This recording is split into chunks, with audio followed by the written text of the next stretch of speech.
everybody, welcome back to my channel and to another video. I hope you're all doing really well.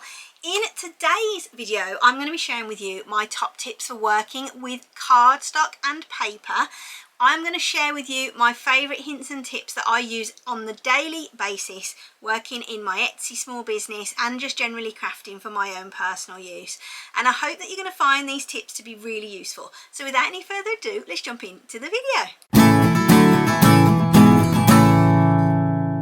So the first tip that I'm going to share with you for working with cardstock is to make sure that you have a really good selection of adhesives, because adhesives are definitely something that you're going to be using when you are making things with cardstock or indeed with paper, and you're going to want to make sure you've got a good selection of adhesives that are going to work really well with whatever material you are using. So I'm making these little dinosaur feet cake toppers, and I'm going to pop these little green ones onto these brown backs, and what I'm going to use for that is actually this Carlisle all-purpose glue. Now this is a 1000 milliliter, so a whole litre bottle of this glue, and what I do is just decant it into these small bottles. So I've got quite a lot of these. I've got some even smaller ones as well that I got off of Temu. Those are those ones, and these are pretty good, but I do find with these at the ends do pop off them. But ooh, I've got some glue coming out there now, I might have to use that. But with the ones that I've got from Amazon, which are these, they don't do that, and I've been using these ones for years. So I'll put a link of course to all of these things down below for you so you can check them out. Maybe not the Temu ones because they're not that good, but I will definitely put a link to all of the Amazon stuff. And then the other thing that I use a lot when I'm doing crafting is double-sided tape, and I like this type of double-sided tape. And if you've ever been to the craft fairs at the NEC or any local craft fairs, you usually find people that are selling this stuff. You can get it in different thicknesses, and you can buy it normally like 5 rolls for £3 or something like that. It's pretty cheap. I think it's called Phoenix double-sided tape. It is so strong. Once it's on whatever you're sticking it to, it is never coming off. And I really like this in lieu of hot glue for putting bamboo sticks onto the backs of cake toppers, especially if the customer isn't too sure whether they want a stick. What I'll do is provide a stick with some of this on, and then they can peel that off themselves and put it on if they want to. And then the other thing that I use a lot of are foam pads, and I use these Bostik ones that I get again from Amazon. These are 5 millimeters. They are the thicker ones, so they are pretty chunky for when you're putting those onto your card. But I do use other ones as well. I use these from Hobbycraft. They're not as thick, but they're pretty good. They're usually pretty sticky. I've used most of that sheet. And then these ones are just really cheap ones. They're quite thin, probably about 3 millimeters.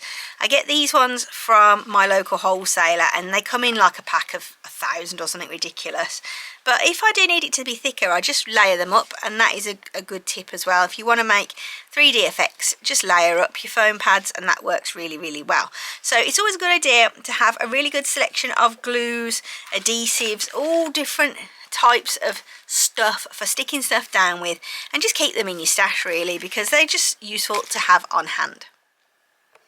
The next thing I'm going to talk about then is the tools that I use when I'm working with cardstock. So I generally have like loads and loads of tools, but these are the ones that I use nearly every single day when I'm working. So it's really important to have a good pair of scissors. These ones I bought in TK Maxx quite a long time ago. In fact, the kids bought them for me for Mother's Day, and it came in a little gift set. I don't think you can get them from there anymore, but there are a similar pair I think on Amazon, which I'll link down below for you. But I use these specifically for paper. They don't get used for anything else, and they're never allowed to leave the craft room. Then I use general Cricut tools for everything else. So this is the most important tool in my stash. This is the Cricut Brayer. You don't have to use a Cricut one, but I would always recommend using one of these if you are using any type of cutting mat or anything like that. You want to make sure that everything's stuck down really well, and this brayer just really helps with that. Then I do use these little tweezers quite a bit, and I use them when I'm picking up tiny bits of card to stick down. If my pick-me-up tool, which is this one, isn't adequate for it, because sometimes it's not sticky enough to pick things up, especially like glitter card and stuff like that, you'll find that this won't be quite as sticky as you need it to be. But I do use this a lot, and the thing that I like about this is that it's a double-ended tool. So you've got your sticky bit on the top here that you can use, and I must admit this one I think has run out. I can't even get the top off it now, but what I've done is just blobbed some blue tack or white tack or whatever you want to call it onto there, and then that just allows me to pick things up. And then this end has got the little, let me just try and focus this for you. So this end has got the stabby tool on it for moving stuff around, and then this one is also really good. I like to use this if I've gone a bit mad with the glue. What I can do is just move the glue out and get rid of that using that end. And then, as I say, my tweezers, use those quite a lot. And then the other three tools that I've got here that are Cricut tools are the scoring tool, which is one that actually goes in the machine, but I do use it as a manual scoring tool as well. And to do that, all you're going to do, let me just get a piece of paper and I'll show you, is I just get my piece of paper, whatever it is, I grab a ruler and then I just score manually like that. And then that just allows me to make nice crisp folds. It's not just for using in the machine. Then I use a knife blade. This is a True Control Cricut knife blade. It's seen better days. I've had it a long time, but look at all the mess on it. It's just covered in junk.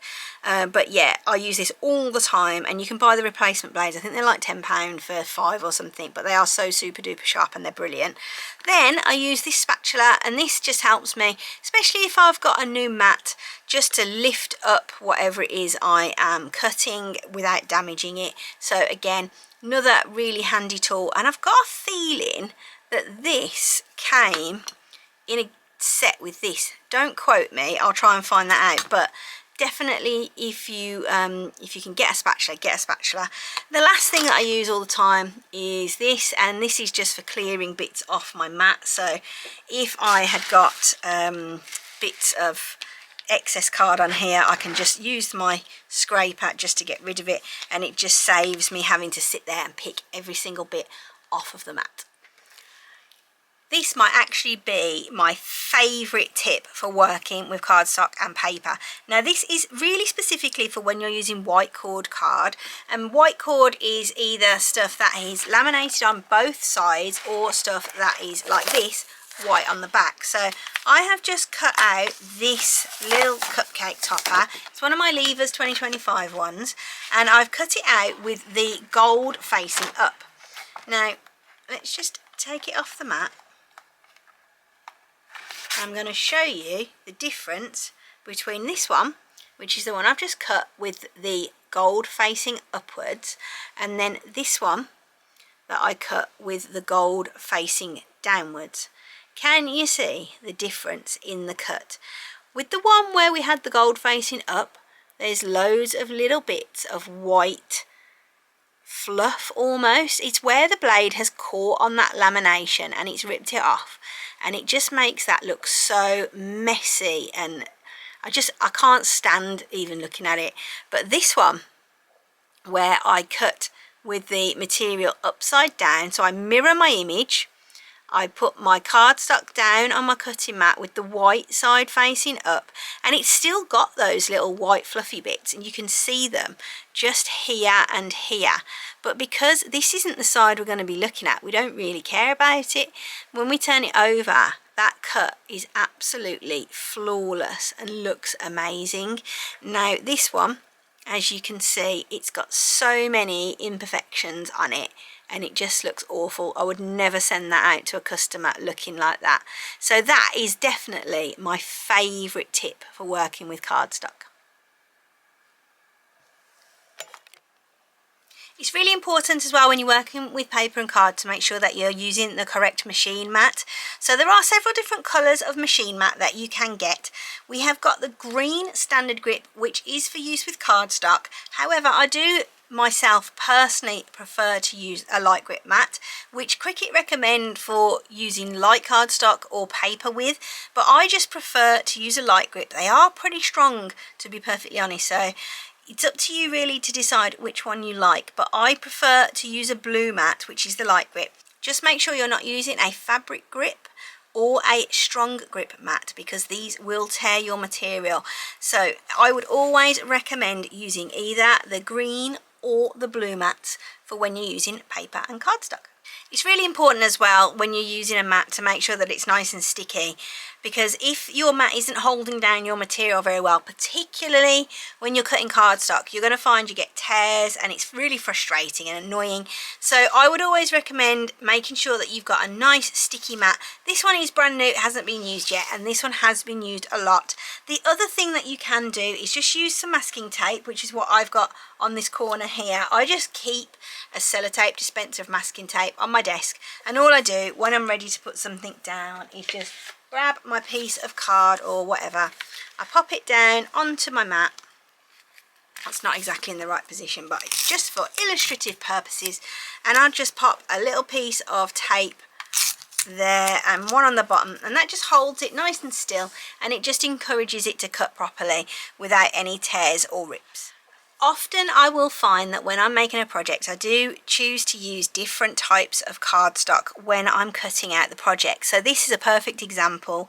I made this birthday card a few weeks ago, and it uses 3 different types of material. So it's got the photo paper for the printed layer, I've got glitter cardstock, and then I've got foil cardstock. So you can see here I've got 3 mats, and they are obviously all going to come up with me to set my base material. So it's important, once I've cut this first layer as my photo paper, that once that one's done and it moves on to this mat, that I need to change my base material to be something else. So it's important to just click on where it says base material set to, and then just change that for whatever is the nearest to the material that you're using. So let's just see if there is a foil cardstock setting. Nope.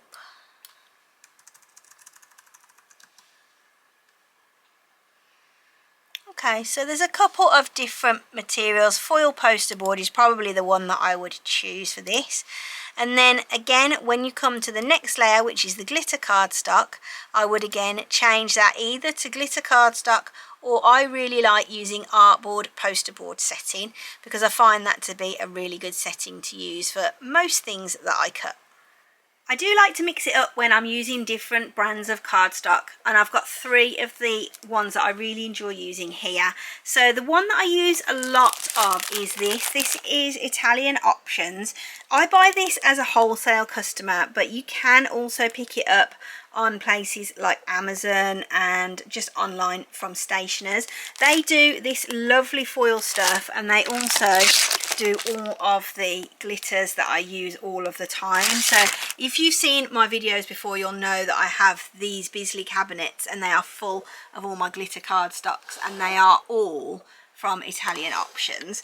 Then the other one that I use a lot of is this craft style, and I've got a feeling, unfortunately, I think they may have gone out of business, but I've still got quite a lot of this in my craft room. And this was a 2-sheet pack, but these are brilliant for if you just need an odd colour like this fluorescent yellow. I very rarely use this on a daily basis, so just having 2 sheets available was really, really good without having to buy like 10 sheets at a time, because you don't always want to use 10 sheets, do you, in this sort of random colour that you're probably never going to use again. And then the other one that I use is from Perfect Stationery, and this is from my local cash and carry. So when we go to get balloons and stuff like that, I always like to look at their stationery section and pick up this absolute banger of a bargain. £1.20 for 25 sheets of silver foil cardstock is, you can't match that from anywhere else. So if you are in business, always check your local cash and carries for bargains like this. And this stuff is actually really, really good quality. It's really thick. It is white cord, but you can't really see it when you're cutting it out.